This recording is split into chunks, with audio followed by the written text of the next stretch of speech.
더 찾아볼 필요가 없습니다. 딱 2절입니다. 시편에서 가장 짧은 시고 성경 전체에서도 가장 짧은 장이라고 할 수 있겠습니다.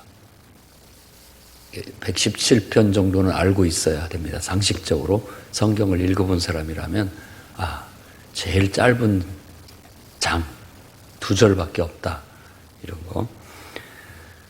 짧지만 하나님을 찬양해야 된다라는 것을 강조하고 있습니다. 할렐루, 그러니까 이렇게 시작하는 거예요. 여기도 할렐루, 끝에도 할렐루야로 끝나는데 할렐루. 근데 여호와를이라고 하는 것도 똑같아요. 야훼, 여호와, 야흐. 그러니까 할렐루야흐. 우리는 그냥 할렐루야 하지만 히브리어로는 할렐루야흐, 할렐루야흐 이럽니다. 할렐, 찬양하다, 자랑하다, 칭찬하다, 높이다, 이런 의미를 갖고 있습니다. 할렐이 루가 들어가면 너희는 이란 뜻이 되는 거예요. 그래서 할렐루 하면은 너희는 찬양하라, 자랑해라. 누구를? 이제 거기에서 야흐라고 했는데 야훼라고도 하고 여호와. 원래 발음은 야훼라고 그렇게들 한다고 합니다. 근데 이것은 4개의 히브리어 철자인데 이 유대인들이 읽지를 않아요. 발음을 하지 않는단 말입니다. 그냥 그 4개의 철자, 하나님의 이름을 가르치는 4개의 철자가 나오면 그냥 아도나이, 주라고만 읽습니다. 그래서 세번역 성경에서는 여호와라는 이름이 나오면 우리말로도 주라고 그냥 번역을 합니다. 왜냐하면 그분의 이름을 우리가 부른다라는 것은 유대인에게 있어서는 불경이에요. 불경. 왜냐하면 그 이름을 부른다라는 것은 그분을 다 안다는 뜻이고, 어떤 의미에서 이름을 부른다라는 것은 좀 애속됐다라는 의미를 갖습니다. 하나님은 절대 우리 인간의 생각 속에 예속되실 수 있는 분이 아니에요. 그렇기 때문에 그분의 이름을 딱 규정하지 않고 부르지 않는 겁니다. 그러니까 하나님을 제한하는 것이 되기 때문에 그렇다는 거예요. 다만 그 4개의 철자로 그들에게 이름을 부여했다라는 것은 그들의 하나님, 그러니까 자신들이 아는 만큼의 하나님, 자신과 언약을 세우신 하나님, 나와는 뗄래야 뗄 수. 수많은 청춘 남녀가 있지요. 그 중에 여러분들은 딱 둘이 만나서 언약을 했기에 부부가 됐잖아요. 그런 것처럼 서로 의미 있는 관계, 그래서 이름을 하나님이 주신 거예요. 야훼라는, 여호와라는. 근데 이제 야훼라고 하면 되는데 왜 여호와라고 하느냐? 이걸 이제 그 철자에다가 아도나이의 모음을 갖다 붙여가지고 여호와라고 그냥 발음을 하는 겁니다. 좀 그렇게 해서 여호와라고 우리가 이제 부르게 됐고 번역을 그렇게 하게 됐는데 다 우습죠. 그냥 여호와라는 이름 그 자체는 원래 발음하지 않는 철자이고 그냥 주님이라고 불렀던 것인데도 우리가 이제 예수 그리스도 안에서 하나님이 완전히 자신을 계시하셨다. 인간으로 이 땅에 오셨고 정말 하나님의 이름으로 그분은 오셨고 그분은 보이지 않는 하나님의 본체시고 그분을 본 자는 하나님을 본 자다라고 해서 이제는 그 이름이 계시됐다라고 그렇게 믿는 겁니다. 그래서 예수라고 하고 우리가 구약의 유대인처럼 하지 않고 그분의 이름을 이제 부른다라는 그런 의미를 갖습니다. 예수 그리스도를 알면 하나님을 알 수 있습니다. 그리고 더 이상 감춰진 하나님이 아니라 이제는 우리에게 다가오신 하나님으로 예수 안에서 우리가 그분을 이해하기 때문에 그분의 이름을 소중하게 여기는 것이죠. 그래서 예수는 여호와라는 단어와 구원이라는 단어가 합쳐진 이름이에요. 그래서 예수아라고도 하고 여호수아라고도 합니다. 그러니까 여호수아라는 이름이 곧 예수, 헬라어로 그걸 이렇게 음역을 할 때 예수스 이렇게 번역을 했어요. 그대로 음역을 한 거죠. 근데 정확히 보면은 여호수아 혹은 예수아, 여호수아를 이렇게 짧게 발음을 하면 예수아가 되는 거예요. 여호수아나 예수아나 같은 단어이기 때문에. 그래서 여호와는 구원이시다. 우리의 구원하시는 하나님의 구원의 역할, 구원의 사명, 구원하시는 사랑, 이런 것들을 집약적으로 나타내시기 위해서 인간이 되어 이 땅에 오셨고, 그 구원의 역사를 이루시고 죽은 자 가운데서 부활하심으로 인하여 우리의 죄의 문제와, 그리고 우리 안에 하나님의 신의 생명, 곧 영생이라고 우리가 말하고 있는, 그냥 단어 뜻은 영원히 산다는 그런 영생이지만 더 깊은 뜻은 오래 산다는 의미만이 아닙니다. 삶의 질적인 생명의 존재의 그 자체가 달라진다는 의미예요. 신적인 존재로. 그러니까 우리는 그걸 기대하고 있죠. 사실 인류가 과학을 발달시켜가지고 과학을 통해서 인간의 생명을 연장할 수 있다. 또 뭐 늙지 않고 죽지 않게 하겠다라는 그런 이상을 제시하지만, 그 과학이 오히려 병 주고 약 주고 병 주고예요. 항상. 뭔가를 하나 주면은 그걸 때문에 또 다른 폐단이 생겨서 우리한테 해로움으로 항상 돌아오게 돼 있습니다. 지금 무분별한 과학 문명의 발달로 인해서 지구는 지금 몸살을 앓고 있다고 서서히 인식하기 시작했죠. 그러면 이 과학 기술 문명을 버려야 될까? 어느 순간에는 그래야 될지, 아니면 지구를 버려야 될까? 뭐 둘 중에 하나 선택을 해야 될 때가 올지도 모르겠습니다. 그런 방법이 아니에요. 우리를 창조하신 창조주 하나님에 의해서, 그분에 의해서 어떤 우리 존재의 변화, 인간이라는 존재가 달라지지 않는 한 아무리 세상이 좋아지고 문명이 발달해도 다 그거 무용지물이라는 거예요. 세상이 좋아지면 좋아질수록 우리는 더 깊은 자괴감, 허탈감을 느낄 수밖에 없습니다. 왜냐하면 너무나 맛있는 것이 많고, 너무나 즐길 거리가 많고, 너무나 할 것들이 많은데 나는 나이를 먹고 늙어가고 병약해지고 죽어지는 것을 보면은, 야, 이거 다 무슨 소용이냐 하는 생각이 들게 마련이라는 것이죠.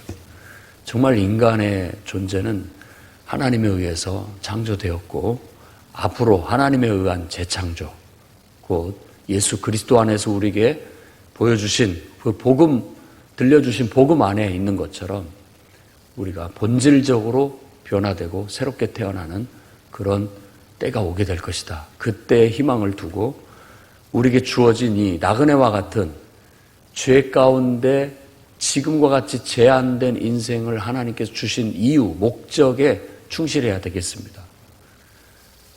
제한된 삶을 살아요. 인간의 능력은 더 탁월하고 더 뭔가가 있을 것 같은데 항상 제한된, 한정된 그런 짧은 나그네 같은 그런 인생을 살게 하나님이 하셨고, 그 짧은 인생도 왜 우리를 고통 가운데 또 이런 제한된 속에서 고생하게 하셨는가를 보게 된다면, 결국은 이 모든 것들이 하나님이 없어서 오는 것들이다. 하나님이 없어서 너무나 고통스럽고 온 세상이 악하다라고 인식하는 것. 그래서 정말 우리가 숨을 참았을 때 숨을 쉬는 것이 다급해지는 것처럼, 야, 우리의 인생 속에서 이 짧은 생애를 살면서 창조주 하나님의 필요성, 그분에 대한 갈급함, 이거에 대한 자각과 깨우침, 그분 없이는 우리는 아무것도 아니다라는 것에 대한 깊은 깨달음과 인식, 그리고 그분을 향해서 달려가 그분을 꽉 붙잡는 것, 그것이 우리에게 주어진 짧은 생애의 궁극적인 목적이 아닐까. 그렇게 성경을 통해서 또 우리 인생의 경험을 통해서 우리가 지혜를 깨닫게 되는 겁니다. 그래서 성경에서 제시하는 위대한 비전, 또 우리가 가지고 있는 우리의 이 믿음, 이 신앙의 위대한 비전은 모든 나라, 모든 백성이 하나님을 알고 하나님의 은혜를 사모하여 그분께 나와 그분을 찬양하게 하는 것. 그게 궁극적인 목적입니다. 그게 1절의 말씀이에요. 너희 모든 나라들아. 강조점이 모든 나라에 있습니다. 여호와를 찬양하라. 할렐루야. 그리고 너희 모든 백성들아 그를 찬송할지어다. 여기서 쓰는 이제 앞에서 말하는 할례라고 여기는 좀 다른 단어를 썼지만 소리를 높여서 노래한다는 그런 의미로 말하고 있는 겁니다. 그러니까 하나님을 향하여 칭송하고 환호하는, 어거지로 끌려와서 예배 드려야 천국 간다고 하니까 뭔가 모르게 그냥 마음에는 내키지 않은데 이런 게 아니라 그분을 한순간 딱 인식하고 깨닫는데, 야, 이런 분은 없다. 우리는 그분 없이는 우리도 존재할 수 없다. 내가 존재한다는 건 그분이 존재한다는 거다. 나를 존재케 하는 존재가 있어 내가 존재하는 것이다. 그분은 알면 알수록 너무나 커서 다 그분을 알 길이 없다. 기꺼이 그분을 기뻐하고 찬양하고 그분을 환호하고 그분 안에서 우리는 존재하고 살아가야 된다.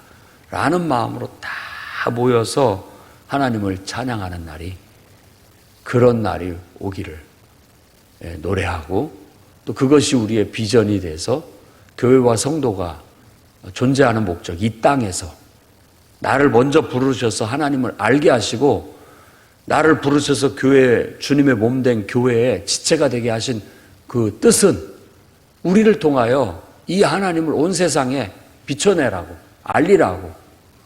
그래서 모든 사람이 그 하나님을 내가 깨달은 것처럼 한순간에 성령의 역사를 통해서, 하나님의 역사를 통해서 눈이 뜨이듯이 하나님의 존재를 깨닫게 되고 그분의 존재를 경험하게 되면서 기꺼이 자발적으로 그분을 환호하며 나와 그분 앞에 자신의 그동안의 잘못된 삶을 뉘우치고 회개하고 하나님을 경배하고 하나님께 찬양을 드리는 그런 역사가 일어날 수 있도록 해나가는 것이 우리에게 주어지신 사명이다라는 겁니다.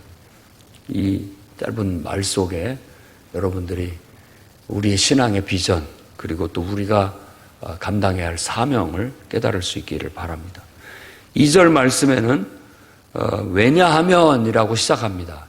그러니까 영어로 말하면 because 혹은 for, 이걸로 시작을 하는 거예요. 왜냐하면. 그리고 바로 이어 나오는 단어는, 원어에 나오는 단어는 크다, 위대하시다. 무엇이? 우리를 향한 그분의 인자하심. 인자하심이 너무 크다라고 말합니다. 이 인자라고 우리는 번역을 했습니다. 이런 것을 보통 우리말로 한다면 그냥 사랑, 한결같은 사랑, 그렇게 번역을 하는 것이 우리말이죠. 변함없는 사랑. 창조주 그 존재 자체가 사랑이에요. 사랑이 없이 창조가 일어날 수 없습니다. 창조한 피조세계가 지금과 같이 이렇게 계속 유지될 수 있는 것은 사랑입니다. 만물을 보존하고 유지하게 하는 그 자체가 사랑의 행위예요. 거기다가 이게 악으로 흘러가고 어떤 소멸로 흘러가고 파괴로 흘러가고 있는 이 세계를 다시 온전케 생명으로 돌이키게 하는 것이 구원이라고 하는데, 그것도 사랑입니다. 사랑이죠. 그러니까 죽게 하는 것도 하나님의 심판 속에 있는 사랑이요, 살리는 것도 하나님의 사랑이라는 거예요. 그래서 창조, 심판, 구원이 하나님의 창조 행위예요. 사랑의 행위라고요. 사랑의 행위. 그래서 우리가 살면서 우리는 문득문득 그냥 하나님의 사랑 속에 살아가고 있다. 다 하나님의 은혜다. 혹은 하나님의 사랑이다. 라고 말할 것이 진짜 영적으로 깨어있는 사람의 느낌이에요. 그게 인간의 본분이라고 할 수 있는 것이죠. 하나님의 사랑 속에 존재하는구나, 내가. 하나님의 사랑 속에서 이렇게 숨을 쉬고 내가 생각하고 뭔가를 계획하고 실천하고 살아가고 있구나. 다 하나님의 은혜구나. 이러다가 또 내가 병들고 약해지고 죽어가는 것도 하나님의 사랑이구나. 이게 다 하나님의 사랑이구나. 이런 어떤 신앙이 없다면 늙어가는 것 자체가 죄고요. 악이에요, 악. 병드는 것 그 자체가 악이고 고통이고 부조리한 거예요, 다. 받아들일 수 없는 거죠. 그러니까 그런 어떤 받아들일 수 없는 그런 고통스러운 마음 속에 결국 죽어가는 거예요. 근다고 달라질 게 없거든요.